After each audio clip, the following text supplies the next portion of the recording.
avoir un message, moi, on peut s'affaler. Mais sauf que.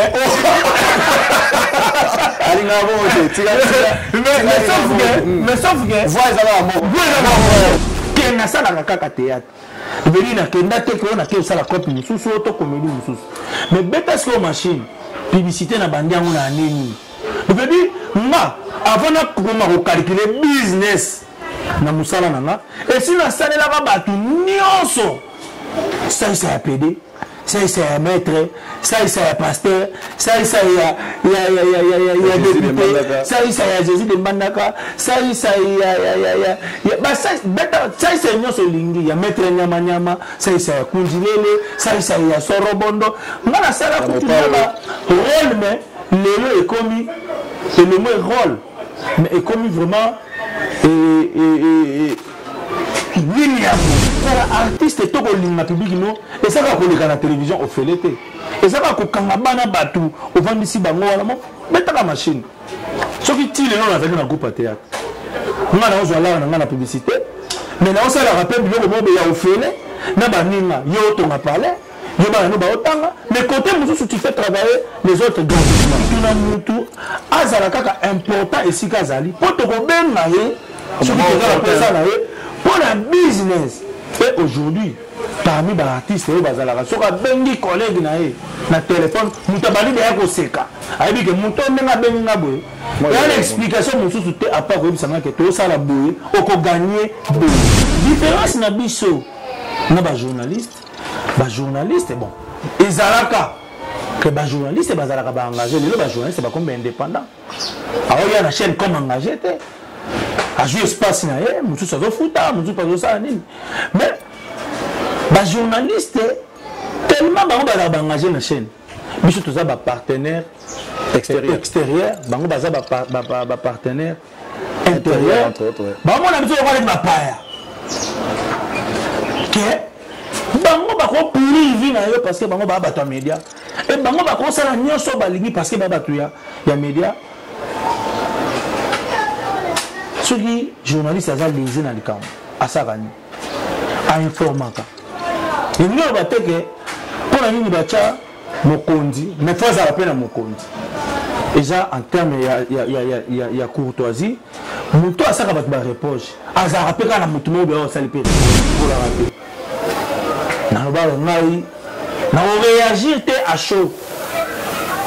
Parce que vous allez le voir net na PC impact. Comme gros bateau ba bossa. Même hier, je vais un jour, à sa somme de bêtis coco chez Alpha, moi, c'est là.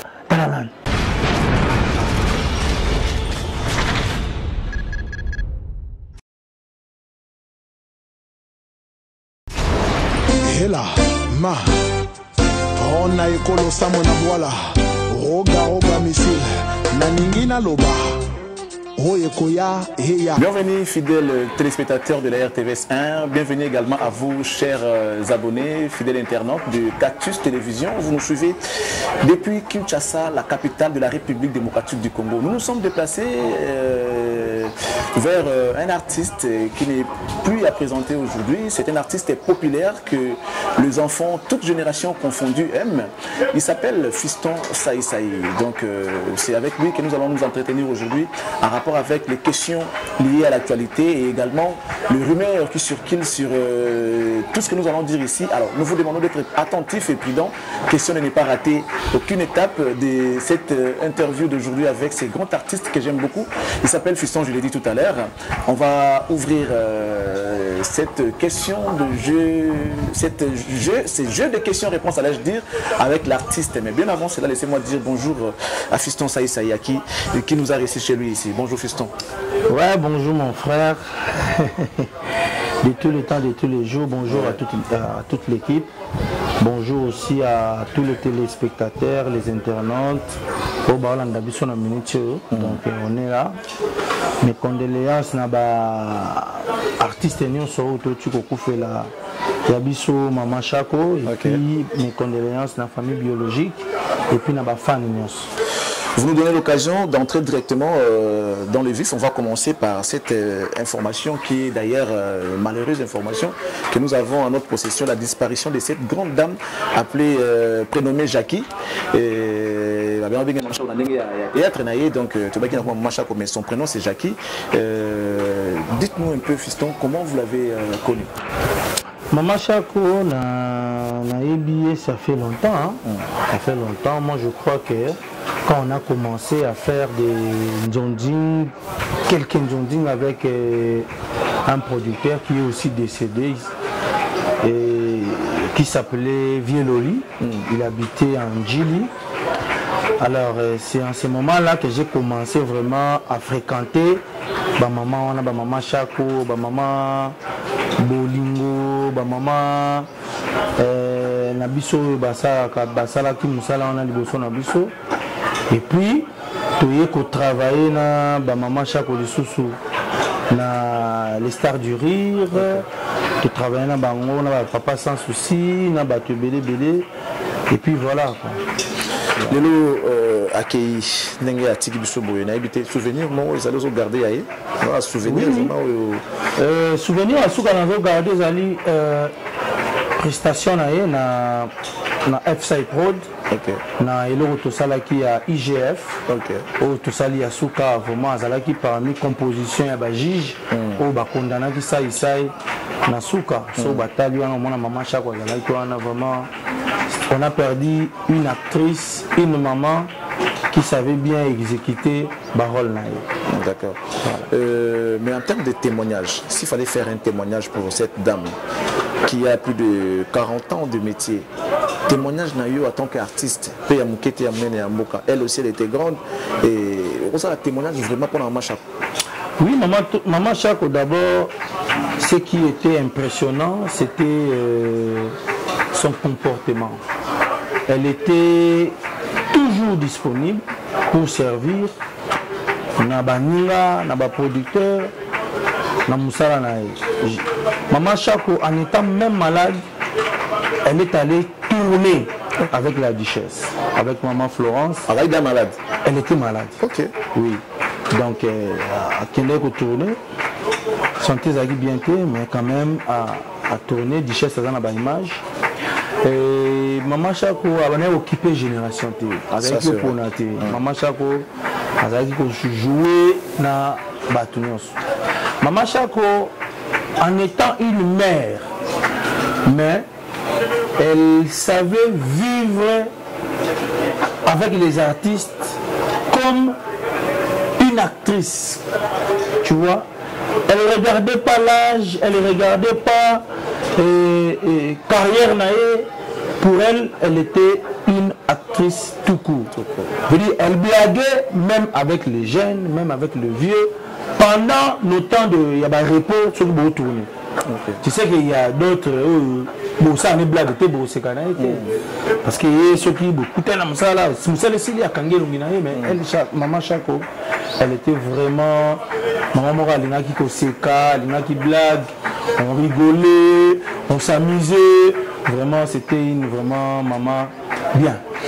Nous sommes venus nous procurer de cette situation auprès de vous, qui selon parce que nous on doit vérifier l'information. Vous êtes parmi des sources autoroses d'informations sur cette histoire des cartes. Il y a une carte qui ça rapport à mutuelle de santé. Carte de santé. On appelle ça dans la fondation, je ne sais pas, Maman Denise. Et les lots balobi, il y a un monde des alliés parmi la cause où il s'est mis parce que le jour où elle s'est présentée à l'hôpital, le fait que pour l'hôpital, il y a le traitement, il y a fait Maman Chako. On l'a laissé traîner, il y a aussi une souka après Naliwa. Qu'en est-il de cette histoire des cartes? Parlons de nos cartes de santé. Moi je peux dire qu'à moins que quelqu'un ait de mauvais esprits, à moins que quelqu'un ait un méchant jusqu'à tel point que pour moi on a ma carte aujourd'hui, même dans le standing, il y a l'hôpital ou à HG, il n'y avait pas tous les comédiens qui s'hasardaient passer là-bas pour prendre des soins. C'est-à-dire, on a, en fait, Maman Denise, à travers nos cartes, a banalisé Et là, au moment où il y a le baquet, tout le monde a besoin de soin. Na standing moko ya bien. Boyebi avant bakar tu wana ba hôpital to banda ko kende.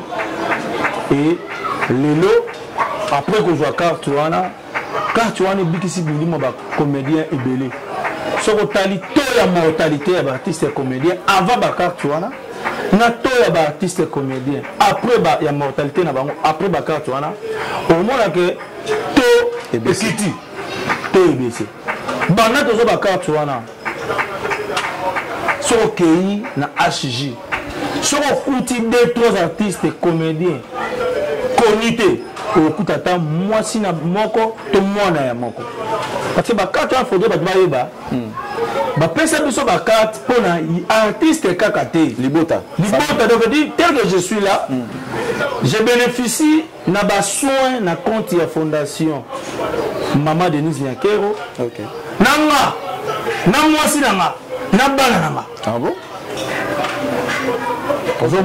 Donc le nasi banda au monde à la carte tu vois na ba pesa biso vraiment ça li que toujours abasoin peut-être une négligence économique gozala na niveau ya hôpital to na niveau ya malade négligence wana to lié à mon carte Donc, comment vous allez expliquer Mouta commis hôpital selon les rumeurs à combien na 10h ba aussi na 16h. On a lobby que négligence il y a hôpital. OK. Ils ont lié na carte. Pourquoi comme on a hôpital jour on a kutani na bato mo oyo baza peut-être incompétent ya koyeba kosala mosala nango or na hôpital il faut mutu azalaka incompétent po azala compétent compétent po azala wana mais yo bokoma boekutana bato mo baza incompétent d'accord or na hôpital faut mutu azalaka compétent d'accord donc eloko wana esalaka mabe makasi mpona bahôpitaux na biso omoni Charlie Prince mon frère na beti sumbela oyo na bina l'état ameka nanu kotombola médecine ya mboka na biso en quoi faisant en dehors ya ba privé en quoi faisant veut dire kotombola ba hôpitaux eza nani ya l'état OK veut dire mutu fakendaka na privé par rapport à koluka peut-être standing na ye to nini mais soit ezala eloko moko te ke l'état akiti ba privé communauté supérieure OK normalement ba carte ce qui l'état na biso mbala sima abongisi makambo bien il faut la soin moko beto jongo na ba mama yem vous affilié kaka na HJ to na hôpital mususu pe ezaka HJ ah d'accord ezaka HJ donc comment tu vois traitement ezali kolo makasi soin ezala bien soin ezala kuna ya bien les coûts est élevé par rapport à hôpital mususu ben oui les coûts est élevé et puis moi, je hôpital, comment il y a un bateau belé.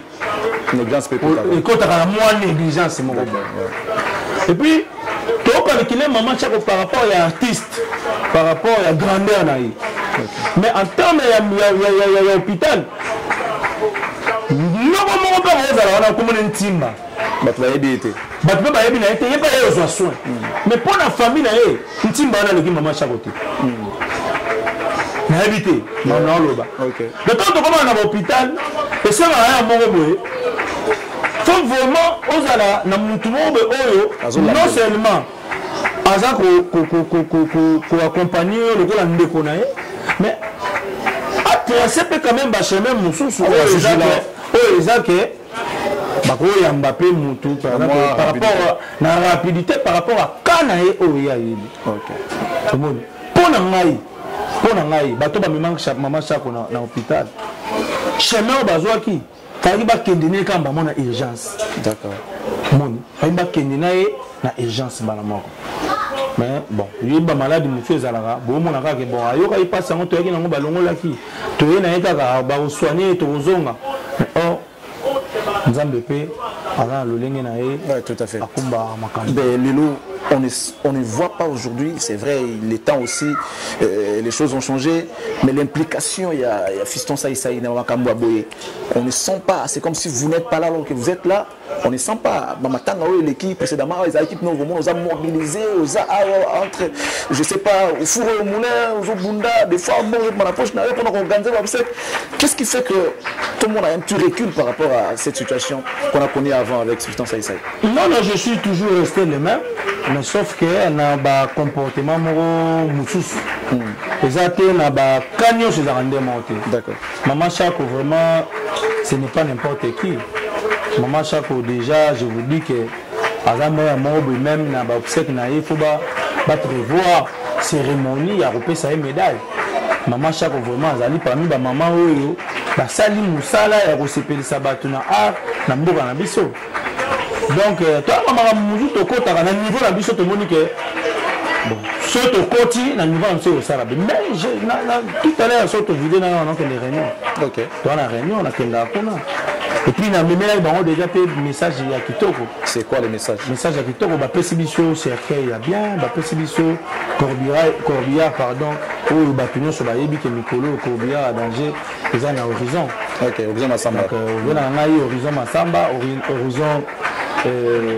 Funérailles. Ouais, funérailles. Bango, Bajucha, Joana, il y a horizon funèbre, c'est tout. Funèbre. Horizon funèbre. Il y a Maman Denise Nakiri qui est la première dame qui vous accompagne. Dans la démarche, on a repéré nos cartes de santé, enfin, il y a prévoir, pour prévenir, ma belle qui est une bonne chose. Mais également, il y avait une dame qui était, je ne sais pas si elle est toujours à côté de vous, qui est Maman Olivier, qui était toujours là. Lorsque vous avez un problème, elle venait toujours vous soutenir. Quelle différence faites-vous entre les deux? Non, il n'y a pas une barrière pour empêcher à quelqu'un de faire du bien. Tout dans la barrière,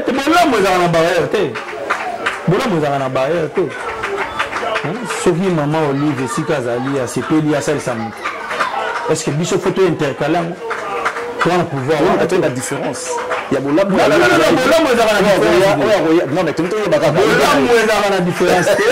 Moi, je me rappelle la polémique qui est à Bilo Raboité. Parce que tant qu'il y a une différence, on continue la polémique. Mais, vraiment, quand on a la vérité, on a la vérité. Maman Olive, à ça, ça a biso, puis à ça, ça a biso mingi. Mais, pour Maman Olive, à comme un niveau, à ça, ça bino, il faut un message et comme elle a. Ok. Vous comprenez? Il faut vraiment, parce qu'elle était la première dame. Elle n'avait pas.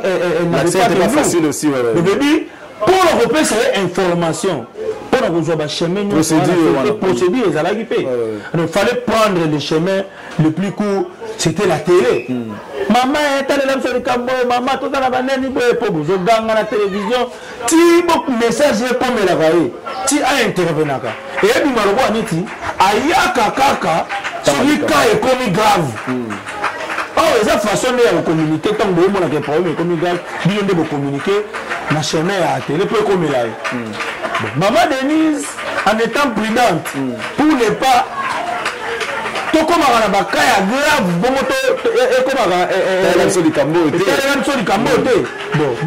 tout passe. Qui déjà. Mais Maman Olive, a zappé na makamuzu, a salapé, pas d'artiste, et ça peut être malade, mais papa son de bénéficiaire, na banda. Ok. Na banda, comme beaucoup sur la vente, na tu venabi. Et là on dit na rosa la pour papa son. De moi-même. Na vana na beta so je me dans la chara comme tout na ça. Na son belle voiture na sala nini na sa deru. Tita on a vu que ba apprécier parler et ça la na plaisir mon gogo. Je vous dis bon là on va copier la ba tout.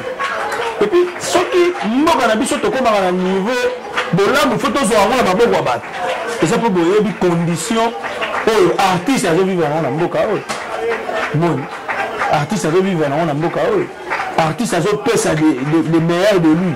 Mais la structure au fond et ça la gagne pesa na basubasima moya makasi. Tant que la structure elle la mukité. Tant que bato ba devoir artiste ba pesa ba devoir na été. Devoir na été. Mais si l'artiste peut moyen ça ba devoir na exact. Donc c'est un peu quels sont les critères Il y a des artistes, on a reçu carte, on a maman, il y a la Fondation Denise Nakeo. En tout cas, il y a un critère. C'est tous les artistes ou bien une catégorie d'artistes. Il y a qui listing moko kotaki oyo batu ba comédien ba kozo bakati. Quand on a mamba polémique au quand ndenge tolo belango. Il y a un artiste mususu pe bacha epe azwa kati. Na boya la eh. Kwa mta côté kuna. Amina ngamta mama oli. OK. Mais je vais dans mon livre. Ngai, là on a muta Congo. Nana congolais muta Congo, ce que je sais faire, c'est de servir mon pays, c'est de faire rire. Bien. C'est de faire rire. Ça va batouner balinga kozwa mutu. Na ba sport na ye, na ba talent na au tchè na poche. OK. Moni. Donc voilà. Voilà. Alors l'autre vendu à toi pendant ngai. Ça fait 11 ans que dans une aventure. Il y a aussi la qui est en avant d'abord. Et ça c'est pas une histoire d'aujourd'hui. Mais au moins, vous avez fort, il y a 11 ans. Avec les moutons, on a salé l'air. Et puis, le mouton, il est content. Et après, quand vous allez, le football va TV dans Bino, donc on a 10 spots publicitaires, il y a ça et ça. Mais bon, on alimente que Azarabie. OK. C'est comme si le spot, il y a un temps que les gars, la TV va commencer à être lucratif.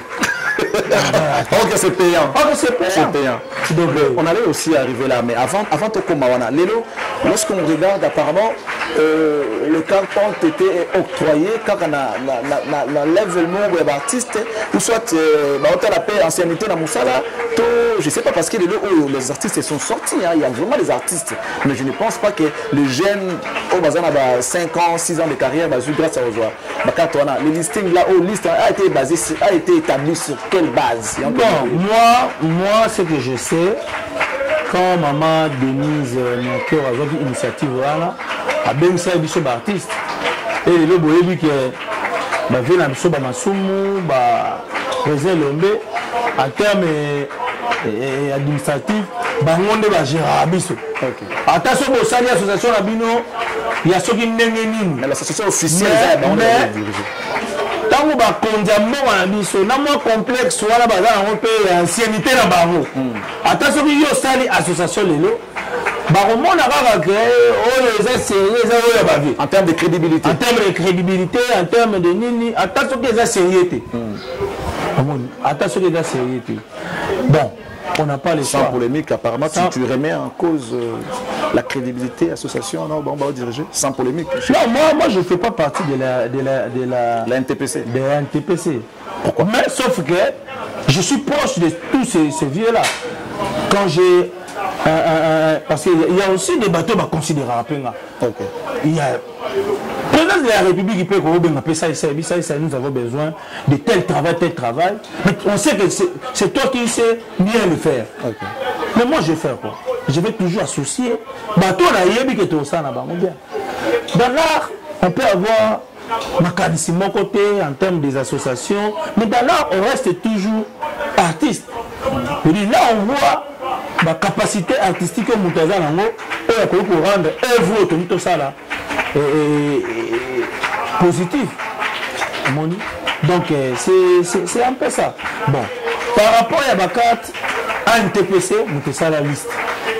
Il y a Bakat et vraiment un bon nombre des artistes au Bazali va marier officiellement. Ok. Ouais, voilà. On va bénéficier d'une assurance familiale. Okay. Et puis pour la maman Denise Nakeo a vu ce que le roi bébé, le roi chômeur, il ne sert à rien. A besoin de Bakat, tu vas bénéficier. Non. Mais tant que tu es là, ils ont la bango, bango de Bassambo, Katana Salabou. Mais pour moi, étant qu'analyste, la première dame, Alina Bara a continué comme BSB comme on avait l'habitude. Ah, la belle a charge, mais elle voulait nous donner le goût là. Il y aura soin via carte Moroboui. Pour permettre Bisso, tant contrat on a Bisso aussi là. Nous casquons dans les Bisso Moko de ton message au HG. On proposait bien sûr à Bibo, mutuel Moro, Yango. Mutuel Wana Ndemezana, ça on se peut $10 par mois. mokolo obela okontinue kozwa soin na asiji ndenge obandaki kozwa monike soki bato baadea na gu wana oyo akopesa $10 te mokolo akobela ntango amoni mpena sikoke abanda ozwa deja nzela ya asiji abosani fona kende nde na dispensaire ya nonti obanda obaluka sikoyo banoke epa noko ti ozongeli na microscope nde okomprendre ke tika napesa aka $10 wana na continue en fait c'est le but en fait même wana ninga tia biso kaka na goût moko boye parce que nous travaillons mon frère nous ne sommes pas des chômeurs en dehors de soto na biso mais tomelaka na babar soki na babar okuta na bavictoire na banini artiste mpe apaye mpe bokini ya $50 omoni donc faut tozwa nde goût wana parce que l'assurance non seulement c'est pour bagoût wana te eza na baartiste mais congolais en général tozalaka na culture wana te congolais moana tioko moto ezwa assurance santé ondeko mobibembela maladi moni baeglise makambo etei biso soki ozokende assurance dc moto yami ke futela mokolo na kokufa mpo baobsèque na nga eleka bien nafutaka assurance mais baomona neti liboma parce que nous avons pas on n'a pas cette culture là omoni alors ntango okomi susu artiste oyebani sans notion wana ya kozala assuré yango nomoni ezomemela biso baproblème ntango obeli il faut kobelela assurance ne comme bafan assurance ne comme bakamite mamalamu donc on perd aussi la crédibilité, ce qu'on avait d'important. Alors, en parlant d'assurance, ces bijoux que nous avons vus, auxquels tous les bijoux et qui sont assurés. Alors, pour l'avoir assuré, nous avons assuré awa. La banque a pris ma casse. Il y a même chose que tous les structure, il y a assurance, il y a ma casse, nous avons assuré. Ok. Assurance, il y a des marins bénéficiés. Et on bateau va ça la paris sportif. Moi, na vanda na bosi zengai eza publicité te eza lisolo to beta. Na mundele na ngamo ya paris sportif ya winner. Mais na kamwa Jomo ali apena $88,000 beta mosco na franc. Donc mutumo boye a beti na winner ya 500 francs. Mais a gagné $88,000. J'étais au bureau dans Mundele, tout sur la mamba, il y a boulot. Mon photo m'a informé. Ça s'est pelé. Non, il fallait voir comment il était heureux. Oh. Mais je me suis dit, mais comment va lier à ce pays? Mais tu dis, mais pourquoi on s'appelle Babi ça, tu ne connais pas?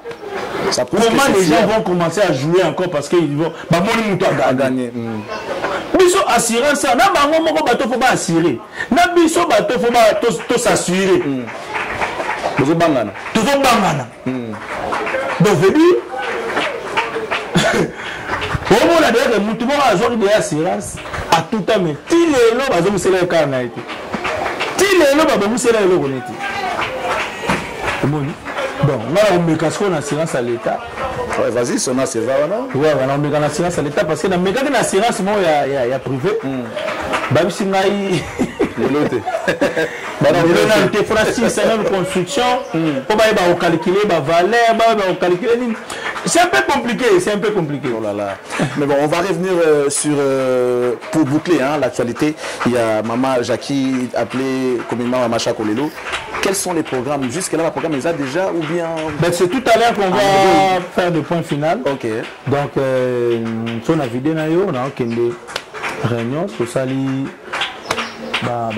famille biologique, vous, famille artistique, il y a une communion parce qu'après, tu as une famille, moi, côté de moi, divergence, on a des fois. Bon, pourquoi il y a ce beaux-arts ensemble été? Ils attendent minutes au bon temps et le moment où ils beaux-arts pas toujours ensemble. Ensemble, ouais.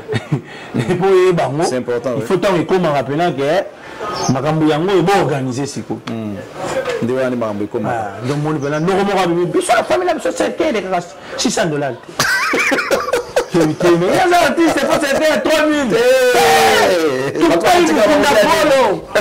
Vous voulez m'appeler que ma famille va tirer. Tout le monde a... Moi également, je l'ai vécu. Je parle en termes d'expérience. L'expérience, oui. Ouais. On sait ce qui est arrivé à Fiston. Mais lorsque le public commence à déclarer que Fiston Nabango, apparemment, vous êtes plus businessman aujourd'hui que artiste, parce que vous regardez plus du côté business, mais du côté après passion, on dirait vous commencez à perdre cette culture. Il y a aussi tout le monde éviter la moyenne, mais tout le monde a quand même tout ce qui est comme un business. C'est l'artiste le plus diffusé. En termes de business, publicité, oui. Mais oui, mais mon frère, tu veux dans la le plus diffusé en termes de quoi? Des sambits éducatifs. Mais normalement. Même les fans là, ils sont heureux à mon engagement de tous les abonnés. Ils sont heureux. Mon frère, il ne faut pas qu'au bout de tout ce qu'on fait, il faut regarder aussi l'aspect business. Ok. Vous avez dit aussi aspect business. Aussi veut dire. Mais pas seulement business. Aussi veut dire, j'ai servi. Côté. Moi, mon frère, tu sais, moi j'ai combien d'années de carrière? J'ai quel âge? J'ai combien d'années? J'ai commencé le théâtre.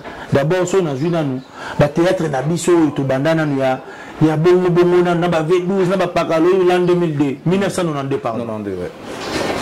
Donc après 5 ans, en 1997, nous avons adhéré pas à Kadiombo.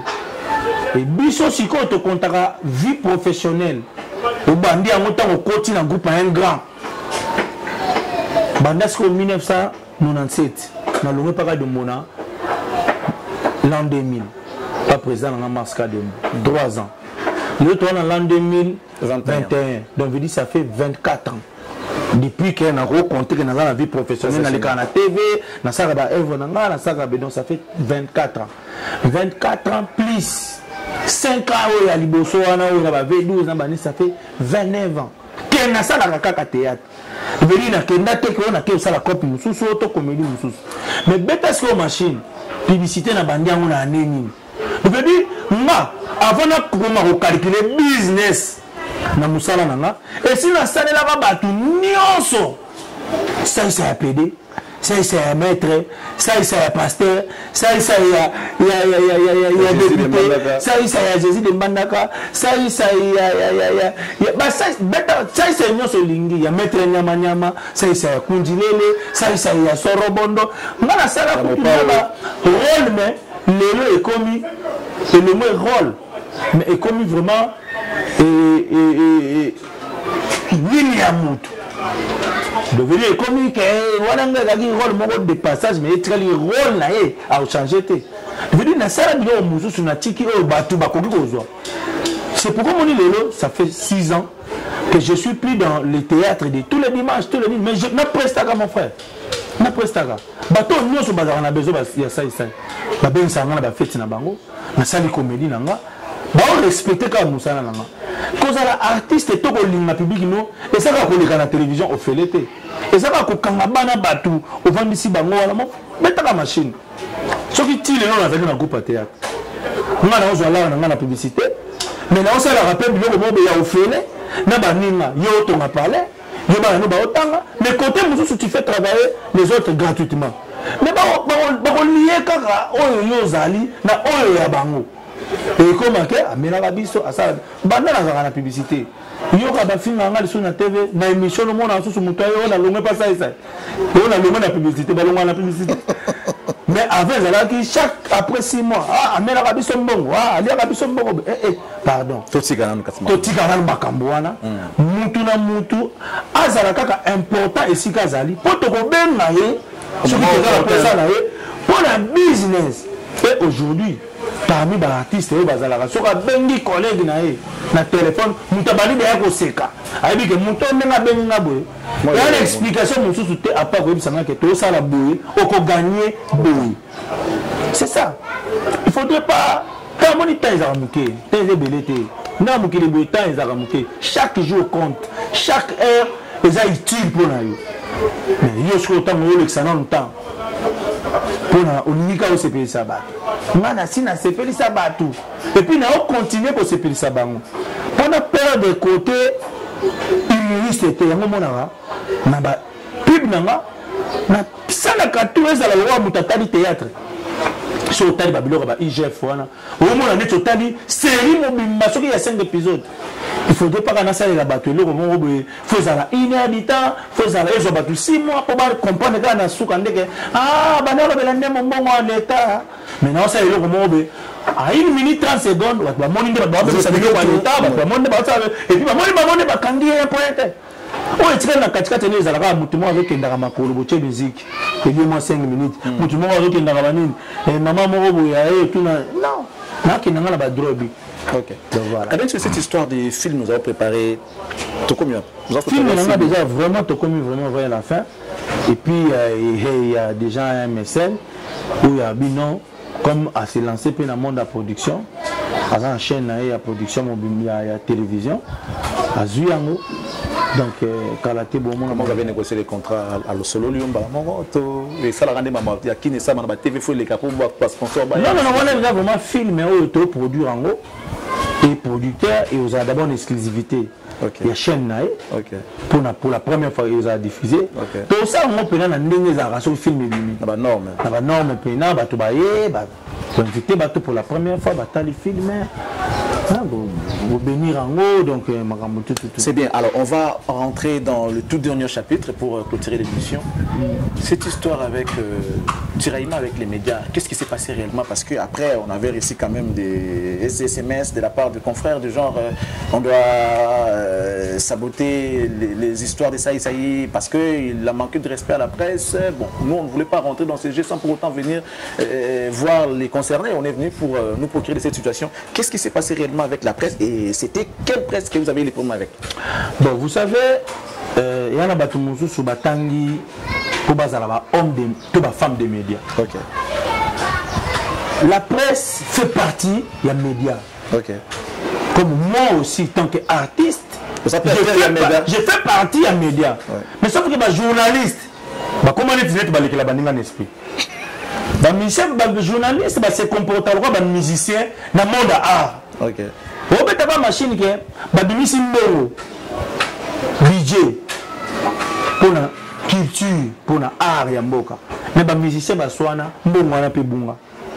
Tire le pe bidjona et limo. L'époque la excellence premier ministre papa à l'époque Mouzito. Moi le bunga DJ kenda karabo pour les musiciens baswana. Peintre azana kati. Plasticien, sculpteur. Différence na biso na ba journaliste bon ezalaka que ba journaliste bazalaka ba engagé lelo ba journaliste ba comme indépendant alors il y a la chaîne comme engagé té a jouer espace na ye mutu ça zo futa mutu pas ça nini mais ba journaliste tellement ba engagé na chaîne biso to za ba partenaire extérieur bango baza ba partenaire intérieur entre autres ouais. Bah mon habitude de ma paille que bango ba ko privé na yo parce que bango ba bato média et bango ba ko sala nyonso ba lingi parce que ba bato ya média soki journaliste aza lésé na likambo asakani a informaka et nous ba teke pour la nini ba cha mokondi mais faut ça rappelle mokondi déjà en termes il y a courtoisie muto asaka bato ba reproche azara peka na mutu mo be o sali pe reproche so ya sali mabe. Vous insinuez quoi en parlant de tout ça? Bon, ils avaient pas le moment boé na Twitter qui que ils a fait mon réel ou na lobaki que la maman na biso non déplorer système moko ezaki na ba quelques journalistes j'avais précisé yo olingi obengisi mutu aza invité na yo invité à une émission. Bossi ici, émission. Mais on a obligé. Invité, il faut affouter émission. Non. Au coquille, tu as beaucoup de choses là. Ma canisse n'a rien. Mais au coquille, obligé. Au coquille, obligé. Donc, l'an 2021, tu as un comportement. C'est ça qui insulte. C'est ça qui insulte. Mais après, les journalistes ont reproché petit frère parce que dans cette heure, il y avait à boire et à manger. na makambo nga nalobaki pénal eyalaki te e petit na biso moko kaka boye loluka mpe abima créer aseyali mwa famille na ye sika auti obala mwa sika mais atali te motu neti saisai asaleli ye pena mwa papier ko et puis nasuka asigné alors lokola justice epolaka te nalobaka ngai nakoréagir te à chaud parce que eozala lokola neti napesi ye impact fo mokolo bato bakobosana même ye moko mpe ndenge azala ti atambola ayebi kaka un jour azala so moto abeti kokoko che ye abisaka mwasi ni tala nani. Mais est-ce que ce qui s'est passé sur ces plateaux de télé où il y a obligé à repérer Sambongo, est-ce qu'il n'y avait pas moyen de parler avec ces journalistes en citant ces journalistes là c'était bon nommément? Mais ça va ne pas journaliste étant bon na makambo. Quand on bokena ka web samtoana ti. Biso nyoso toana place moko o to pesa na message.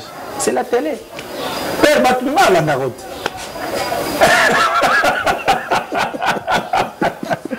Nalandaka yo non ozala na message mo yo pesa fali mais sauf que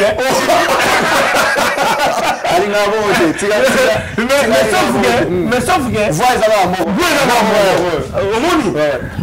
mais ça devient compliqué lorsqu'on n'a pas l'accès à Moutou facilement mais Moutou déjà ça fait longtemps que nous avons mais les histoires qui se passent il y a quand même de quoi on peut venir à la télé pour donner certaines directives. Mais oui, mais on peut toujours tweeter pour ne pas parce que pas les aider directement. Non, pas les aider directement, mais tant comme un système. Ok. Moi, je parlé de système. Au lieu de quelques journalistes au Sitagi Bango. Oui, mais Sitagi Bango.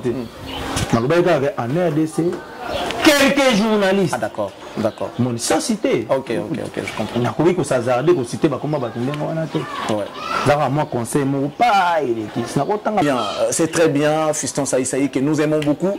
Un artiste, je l'ai dit, populaire aujourd'hui en RD Congo. Il est parmi des jeunes qui inspirent confiance, qui servent d'exemple à cette jeunesse montante. Aujourd'hui, franchement, ici au pays, il y a des gens qui bossent, qui font du bon boulot, mais qui ne sont pas organisés, comme l'avait dit mon ami Ferré sur le plateau de l'impression le dimanche passé. On doit être organisé. Alors, il y a des gens qui peuvent nous servir d'exemple. Je vous dirais, mesdames, messieurs, vous pouvez prendre ces messieurs comme un exemple. Vous, les jeunes qui montez aujourd'hui, c'est-à-dire, il a travaillé, il a organisé sa vie et aujourd'hui, il vit ses rêves. Il vit sa vie. Voilà, il vit sa vie, il ne vit pas ses rêves, il vit sa vie. Donc, il a rêvé, il a réalisé ses rêves, il est en train de vivre sa vie. C'est très bien. Nous te félicitons et remercions à travers tout ce que vous faites. Mais avant de chuter, pour enterrer l'âge de guerre avec la presse, vous savez que vous avez toujours besoin... Non, moi je n'ai pas la guerre avec la presse. C'était quelque chose... Un message gentil, assez là, qui ont pensé peut-être que ça avait lésé la presse, avait manqué de respect à la presse. Non, j'avais déjà tweeté. Quand on a commis, quand on a tweeté sous pour la deuxième fois. Que quoi? Que bateau bazar les balimbisa. Ah d'accord. Balimbisa, j'ai pas na globalisé té. J'ai parlé na bateau bazar la bola. Omoni bagolo ba mutu no ali boma tambula mutakala mais yo za na bilamba. Ba ba ba té ba bibe na ngai. Oh. Pour ni balu bana yo balobi liboma. On appelle ka liboma. Mais ngala. Ko bitango ba goza patron, ya ba comédie bi ndenge salaka. Parce que aux ans omoni bitumba to bunda kezani. Omoni la télé c'est quelque chose où matara mutu nyo sona mutu. OK. Papa chéri Jibin Piana. Ouais ranson nandaku na ye. Abisaka jamais ma pata c'est moi l'homme le roi de la forêt. Jamais Jida otika avec sa moi si dans nandaku que c'est moi l'homme qui a mis l'eau dans coco. Mais c'est à la télé que ce sont des histoires de la télé. Mais pour mes amis, oui. Quand on lobby makambo, l'anda c'est comme makambo le lobby. On a seul problème dans un an, on peut pas commettre des agressions. Makambo na loba, yango sala. Yango sala siko. Jo ami benga le patron de télécomédien. Oh. Babando lié siko nengo zali. Baba ça se net yango nde mutu epeso mutu makasi lo babongo. On a loba ki na lubongo, simana bandi ko landa bongo wango. Batobeli ba mpesa ba kombo. Oh bazara libre, bazara calme pour ba biga na ye na kombo na ye. Rien à voir la nuit quoi. Ouais. Ce qui est long, c'est que je suis le patron de tous les artistes et comédiens.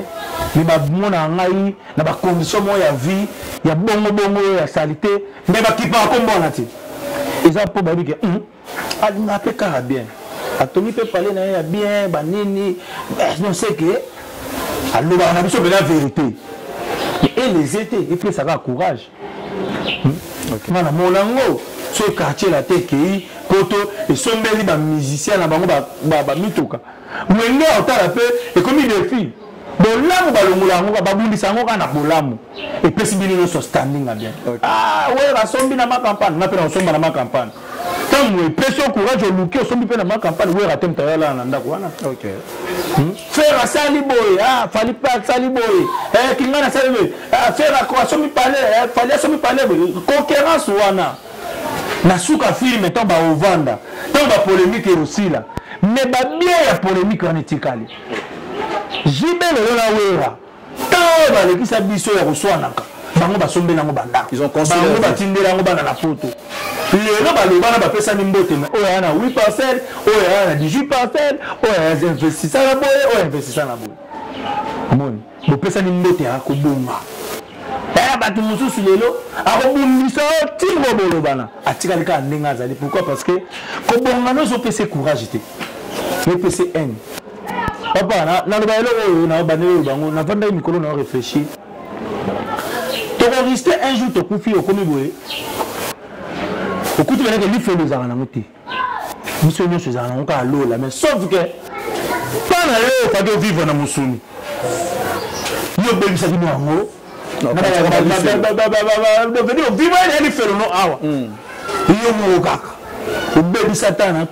faut vivre la vie.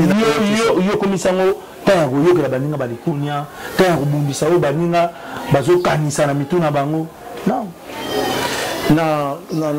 Ah, côté Nabino, est-ce qu'il y a quelqu'un qui t'a aussi motivé sur le plan vif, sur le plan standing, sur le plan standing? Avant yo commandé au comédien. L'ambition de l'élo, mais l'ambition pour l'année l'ambition d'artiste et comédien. Ba pesa rabiso kiti difficilement, ba bandaka ko pesa biso kiti difficilement na famille ba mwasi. So boye na joueur, to na musicien. Parce que l'élo moi na no temps on biso que papa na ina comme musicien. Même en termes de standing. On a des bakofi, on a des bandako ba wele binyo na mutobi do mona na ngao za la boy. Biso on a nini liboso. Tant biso to bana tant na ko ma comédien na on a nini liboso, na mona nga mulili. Mais en espérant que sur mulili ezali, il faut biso to cha bougie. Bon, biso to cha bougie, on va na sala déjà na cha ande bougie na betela ngo sete na betela ngo tangwa. Pourquoi? Parce que eza mayele ya musika. Père, si pas te vendre eza histoire à 11 ans. 11 ans. Briki moko, te vendre pe 6 mois ele ko ça maté. Oza na muti. No yebi ke tango na kozwa. Il faut na plus sur moi ele au monde pembeni. Mbongo frère okuta makanisi. Tango mbongo ele okuta makanisité. Tango mbongo ele okuta vide. Yango no mone ça rappel vide. Tant que écouti sous bassement mon écouti bas socle mo même na moto na yo même chose na terrain te no rosa dia na terrain na mutu donc bon yo écouta que terrain za dia na mutu et son terrain wana la richesse, l'intelligence, développement et l'état d'esprit de vendre dia katia mutu so bon yo écouti aux pauvres après une semaine ba okama mais mutu mutazali na ba millions so mbongo écouter au riche ba okama oh mais mutu bana ozanga lipa lelo yem takomi boy. Je vous dis c'est comme ça. Moi on a pensé qui déjà dans l'an 2010 que tu vas l'an 2021 faire la boy. Mais est-ce que mutu a pensé le quoi en le loisal? Parce que battement penser que ça va le quoi en boy mais dans 2 mois dans 3 mois. Donc c'est un peu ça mon frère donc ba obundisa yo c'est tout à fait normal. Na ça fort que même baninga na ngatong bayaka balbaka que oui ya ba ba kuma to habiter bona ka sama ya ba G mais vraiment otominda ko muta iba mbongo l'état donc na tika la sala na l'état tamko moto Sinon, il fait un l'évangile, vous ne pouvez pas le trouver qu'à l'église, comme dans cette émission par exemple. Et tout ce que l'artiste a dit, c'était aussi à sa manière une façon d'évangéliser. Il a donné du courage à ceux-là qui voudront être comme lui, qui voudront rêver de leur vie. Et faites de votre vie un rêve et vous allez vivre sa réalité. Merci beaucoup. Nous sommes arrivés à la fin, à moins que l'artiste ne puisse avoir un tout dernier mot par rapport à l'émission. Et puis on va... mais je vais passer seulement dans ma salutation. On a profité, on a fait sa moto. Mon chien code Mboka 00243 na Dijon ici Gazali kuna na mona ba Alibola ba Benjoli kuma poto na poto ba Guilain Vutu na mona Fiston Zala mon ami bandeko nyonso ya Dijon. Vraiment je suis ensemble avec vous malgré ba Covid banini tête ndai maboko bank mon boss ya maman Rachel Futa ma sanité hein mon boss Eric Mandala ya maman Maria Piron, boss Nangai Cédric Banza, mon ami petit boss, petit patron, Moses Wassitou, na PC Bambota Tro, na bosanité ya Julien Mbala, na Jobo, na PC Bambota Tro, na PC Bambote, na batunyo so balandi biso émission na yandeko nanga Charlie Prince, impression na ndeko na biso azo réaliser biso Amoros. Je na mon ami personnel Aboubakar Liondo Nzambi Bamungwabi. Donc vraiment bâtiment sur Hollandi biso nous avons un BLT. Après si nous ba grand Abed Achou. Abed Achou. Comment il y a ben d'abord la été voilà. Abed tout la rage. Batuna na bo meza rande pour na libangate. OK. Ngana sala pena que famille za la famille. OK. Et ça la tête pour me taper sinon le ça la tête pour na boîte. OK. Donc ça il était. Achou. Merci beaucoup, hein, merci. Je tiens à remercier et saluer pour le compte de cette émission. Il y a Willy Moucheni également, comme l'a dit Fiston Saïsaï. Je salue Bibi chez Motema Cédric Makela depuis les États-Unis. Je salue Zadio Kazadi, le meilleur joueur de tous les temps. Zadio Kazadi en Égypte. Bambo Tebeleska Otalabiso. Diesel à London, mon ami. En tout cas, j'ai pensé à toi pour cette émission. J'ai pensé à toi depuis le matin. Il faut ça le plaisir. Diesel à London, merci beaucoup. Dadi Mavungu Vungule. Pulchéri Isuka, femme d'affaires. Je pense à Eva Moirina, Autriche. Odilo Mampouya, exemple à suivre. Il faut pas l'en avoir exemple. Et ça l'ara bien. Odilo Mampouya, merci beaucoup à toi. Un grand merci également à Guilhem Moulenda, Joël Moulenda. Guilhem Moulenda, Motema, Arlette Kuntouala. Merci beaucoup. Mais bon, on va rester calme. On va se calmer pour que ça m'bote na Madame. Onjo Milele na Milele, temple du plaisir, Racine de Moulenda. Onjo Milele na Milele, Milele na Milele, mère fois à la Rakaka. Merci beaucoup à toi. Un grand merci également à tous ceux qui ont suivi. Merci à tous les abonnés de Cactus Télévision et les téléspectateurs de la RTVS1. Je vous dis merci. On va se retrouver prochainement dans nos prochaines émissions. Dans notre temps, laissez-moi dire merci à l'équipe qui a travaillé pour les comptes de cette émission. Merci beaucoup à toi et merci également à Jordan de Kambala pour le montage des vidéos. On se retrouve prochainement. Gardez en tout cas la foi et ça va aller dire pour tous. En tout cas, merci beaucoup à vous. Bye bye et à la prochaine. Merci.